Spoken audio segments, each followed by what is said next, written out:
I'm not here to teach you how to be cruel. I'm here to show you something far more dangerous, that your kindness, if not backed by strength, is just weakness, pretending to be virtue. We're diving into the mind of Niccolo Machiavelli, where emotions have no place unless they serve a purpose, and values mean nothing unless they build power. You're about to see, maybe for the first time, why the kind are the first to be destroyed, because everyone knows they won't fight back. People don't fear those who please them. They fear those who could hurt them, but choose not to. That's rule number 1 of survival. Don't be a weakling disguised as a kind soul. Be a powerful force who chooses when to show mercy. Now ask yourself, how many times have you said yes just to avoid making someone uncomfortable? How many times have you stayed silent because speaking up would have ruined the mood? How many times has your kindness been used as a shortcut for others to get what they want? Machiavelli wasn't a demon. He was a mirror that shows a truth most of us don't want to see. The fools, in both politics and life, are the ones who thought people would respect them just for being nice. In The Prince, he wrote, "If you have to choose between being loved or feared, choose to be feared. Because love is conditional, but fear is constant." In that world, a kind person without power becomes a tool, not a human. They're used, discarded, smiled at, and trampled over. History is full of kings who wanted to be loved more than feared, and they all ended hanging from a rope. Because when people don't fear you, they don't believe you'll stop them. And kindness, when it's not paired with the ability to punish, turns into a pitiful weakness. Think of the nice boss who says, "It's okay," every time you mess up. Do you respect him, or do you pile more mistakes on his shoulders because deep down, he doesn't scare you? Think of the partner who forgives every betrayal because they love you. Do you appreciate them, or do you test how far they'll bend before they break? Kindness without authority invites exploitation. Just like a bird that's never afraid, it's always the first to fall into the trap. This world does not reward good intentions. It rewards those who know when to hide those intentions, those who master the timing, when to be kind, when to be silent, and when to strike. How many times have you seen a kind person ignored because they didn't cause a scene? How many times did a nice guy lose a position to someone more aggressive just because that person knew how to sell themselves? How often do we see that the one who tries to please everyone is feared by no one? Kindness with no boundaries isn't a virtue. It's a silent confession that you won't fight back. Just as Machiavelli said, it's weakness coated in sugar. The problem isn't kindness itself. It's your motive behind it. Are you being kind to feel accepted, or are you being compassionate from a place of strength? Animals don't understand kindness. The wild doesn't respect those who submit. So when you're kind in a world that doesn't reward it, what you're really saying is, "I'm not a threat. You can safely step over me." And that's exactly what happens. You get stepped on. In every social group, there's always someone climbing up the backs of the kind. And in every relationship, someone learns that kindness equals surrender. Machiavelli wasn't promoting cruelty. He was promoting control. The kind of control that makes people think twice before crossing your line. He said, "Those who show too much mercy prepare the ground for monsters." And the monsters in your life, they're not always strangers. Sometimes they're a coworker who keeps asking for favors because they know you won't say no. A family member who keeps insulting you because they know you'll forgive. Sometimes the monster is you, when you wear kindness like a mask while slowly killing yourself inside. Kindness isn't protection. It's an open invitation. Every time you're kind without awareness, you teach people how to step on you without guilt. And here's the cruel truth. Sometimes kindness is just fear in disguise, a way to avoid confrontation, to delay anger, to ask for respect without ever demanding it. But respect, as Machiavelli made clear, is not given, it's taken. When you're endlessly kind, you slowly erase yourself. You become a social shadow, present but unseen, because kind people don't scare anyone, and people only remember those who scare them or shock them. The worst part? Kindness can become a habit that stops you from saying no, a habit that makes you feel guilty when you set a boundary, a habit that makes you deny your own needs just to avoid bothering someone. Until one day, you're the person who pleases everyone, except yourself. People don't respect those who pose no threat. That's the rule Machiavelli whispers in your ear after the 100th time you've been disappointed and still say, "But I was kind to them."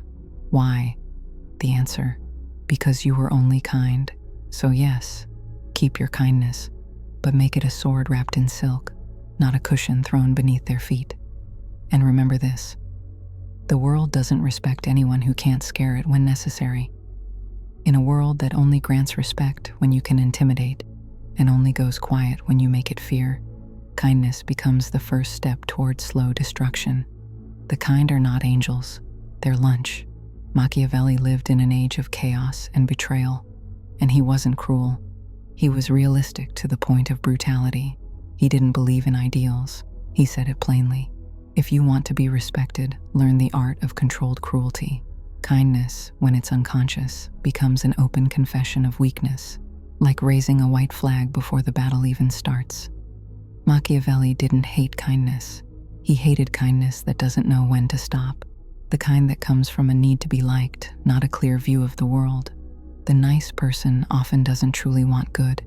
They're just afraid of conflict, afraid of being disliked, afraid of being misunderstood or rejected. So they choose kindness as a shield, but it doesn't protect them. It exposes them. To be loved, according to Machiavelli, that guarantees nothing. People love the weak and then forget them. They love merciful leaders, then stab them in the back. But those who are feared, they stay in people's minds. They're respected even in absence. They're obeyed without needing to speak, because fear lasts longer than love.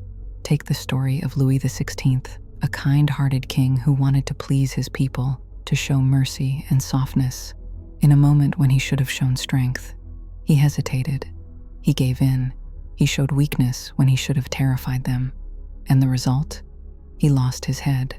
The same crowd that once cheered for him clapped when the guillotine dropped. And in today's world, any relationship built on unguarded kindness eventually ends in betrayal or exhaustion. Do you remember the first time you acted kind just so you wouldn't lose someone, but ended up losing yourself? How many times did you believe that patience would change people, when all you were really doing was giving them more rope? How many times should you have drawn the line, said stop, but instead, you said, it's okay, until they devoured you? Machiavelli says, don't be cruel, but be capable of cruelty when needed. People by nature tend to exploit the kind, often without realizing it. It's not always planned. It's human nature. We test limits. We take more when no one stops us. And anyone who doesn't show their claws, we assume doesn't have any. Do you know who was one of the kindest figures in history? Julius Caesar. Yes, this great emperor believed in mercy, forgiveness, second chances. But in the end, he was slaughtered by those closest to him, including Brutus, whom he had forgiven countless times. Kindness, when given to the undeserving, becomes a knife in an ingrate's hand. But let's flip the image. Imagine a poor man, a simple taxi driver, works for years without complaining, never asks for more, lets passengers get away with non-payment, smiles at those who insult him.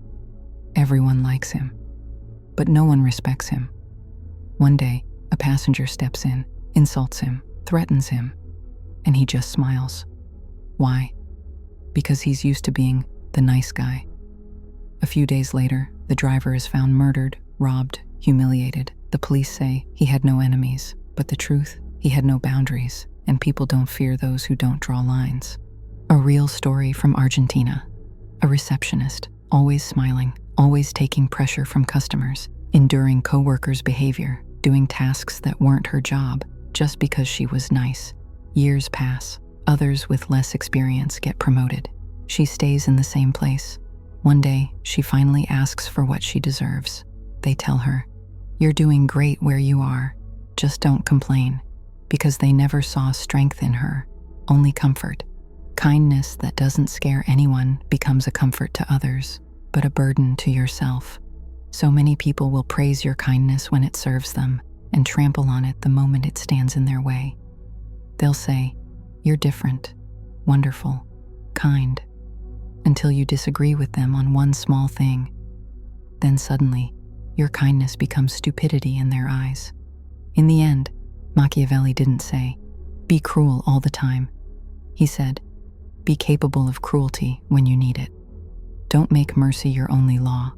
Let it be a weapon you carry, one you bring out for those who deserve it, and hide from anyone who assumes it's all you have." We aren't born evil, but the world doesn't always reward the kind.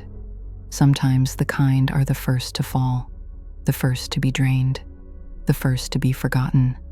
Because kindness, when it doesn't know when to stop, becomes a bridge, and everyone walks over a bridge, but no one ever asks it, "Are you tired?"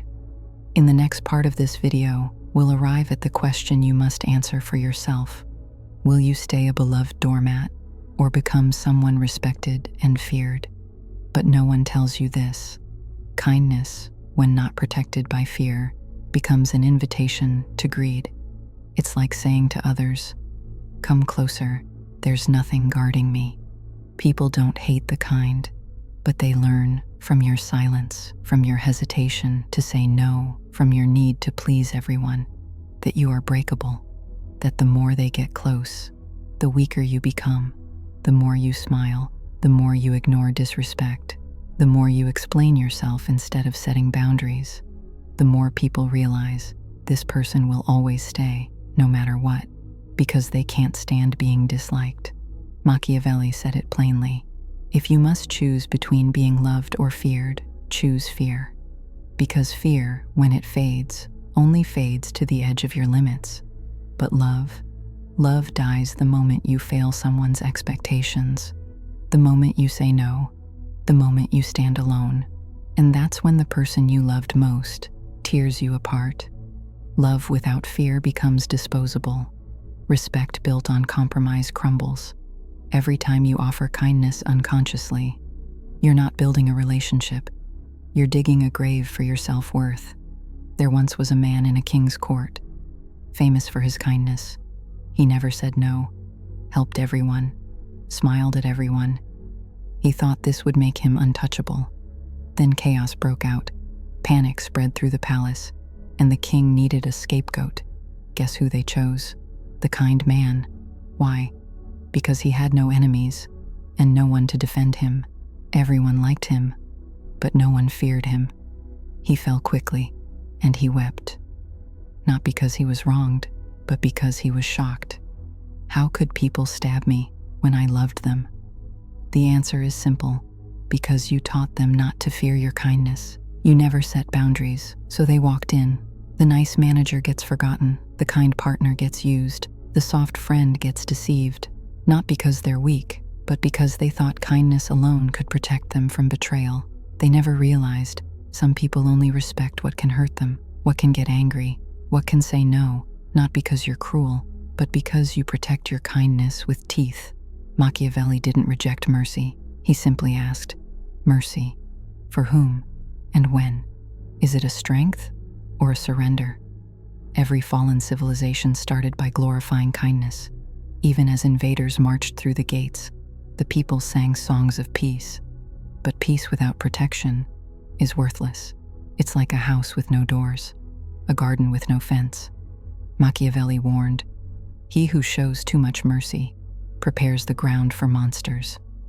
Excessive kindness isn't always a blessing. Sometimes it's fertile ground for betrayal. How many times have you paid the price for your kindness? How many times did people not appreciate you, even though you gave your best?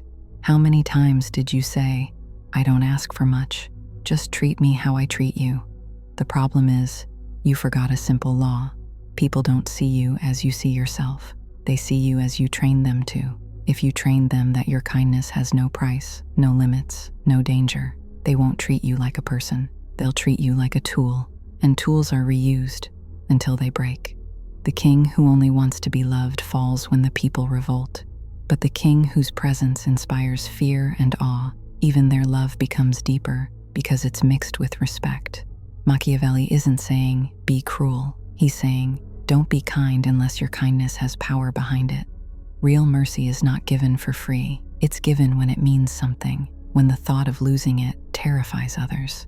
When you walk into a room and compliment everyone, laugh at every joke, agree with everyone to avoid conflict, you're not building love. You're weakening yourself. You're erasing your presence. You're stripping away your claws in the name of kindness, and everyone who sees you will feel deep down that you don't deserve to be followed or respected, just used. Every time you forgive without pause, smile through anger, agree while feeling resistance, you're writing yourself a social death sentence. People might applaud you, but inside, they know you won't fight back, you won't stand up, you won't say enough, and that is the worst reputation of all. Let me end with another story. A man named Francesco Ferro, an advisor in the Italian parliament, known for his constant smile, always helping everyone.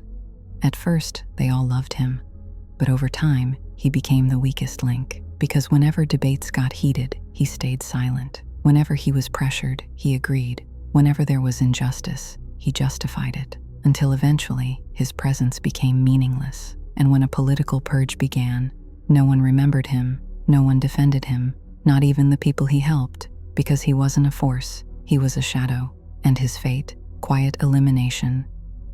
Kindness isn't always weakness, but if you don't know when to stop, it becomes a burden you carry alone. In the end, the real question isn't, are you kind?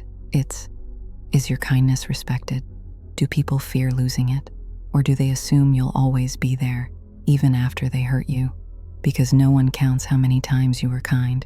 They count how many times you were weak. People don't judge your intentions. They judge your results.